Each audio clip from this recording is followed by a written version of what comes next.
Aylan was born in a town called Kobane a little over 2 years ago.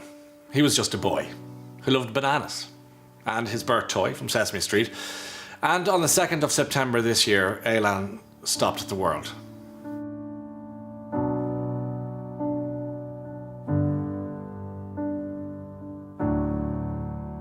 And the world turned its eyes to Syria, and we paid attention.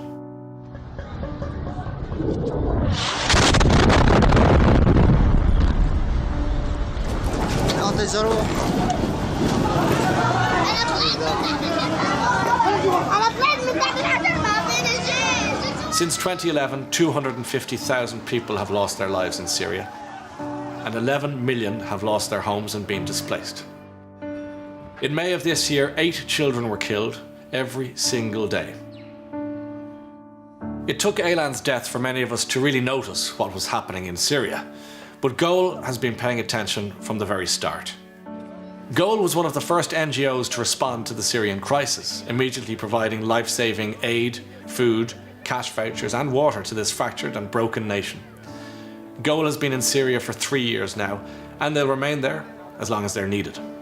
But Goal isn't just one of the first international NGOs to respond to the needs of the people inside Syria. It's the biggest. In the largest response in Goal's history, a team of 650 Syrian Goal staff work every day in the most dangerous circumstances. The Goal team currently supports 1 million people inside Syria who are seeking refuge from this devastating conflict. That's 1 million people. The desperate and fleeing refugees we are seeing on Europe's borders are only the tragic tip of the iceberg. The majority of the fleeing remain in Syria, homeless, hungry and terrified. Over 4 million of them. That is the reality of the Syrian crisis. And while the world is watching Syria, we've stopped talking about Ebola. But Goal hasn't. Goal teams are still providing the expert support and training to stop the spread of this most deadly virus. And right now, the world isn't really paying attention to Nepal, or India, or South Sudan. But Goal is. In August, I had the privilege of seeing Goal at work firsthand when I visited the massive refugee camps in Gambela on the Ethiopian border. Here, over 200,000 people who fled the savage civil war in South Sudan have found refuge. Most of them women and children. Seeing the Goal team there, saving lives each and every day, was a moving and humbling experience.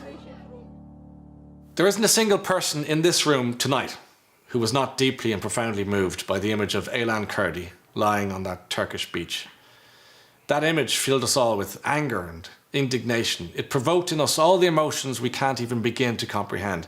And we don't know what to do about it, other than knowing that we must do something. So I'm here tonight to tell you that the best thing you can do, the most practical, effective and profound way you can respond to this atrocity is to support the work of Goal. Because right now across the globe, Goal is on the ground providing essential aid and life-saving support to the poorest and most vulnerable people in the world. Goal pays attention when we have forgotten. Goal intervenes where we can't reach. And when we can't even comprehend the scale of the problem, Goal is there, providing solutions and saving lives. The very least that we can do, the very best that we can do, is to support them in whatever way we possibly can. So please, tonight, I implore you, be angry, be outraged, and most importantly of all, be generous. Thank you.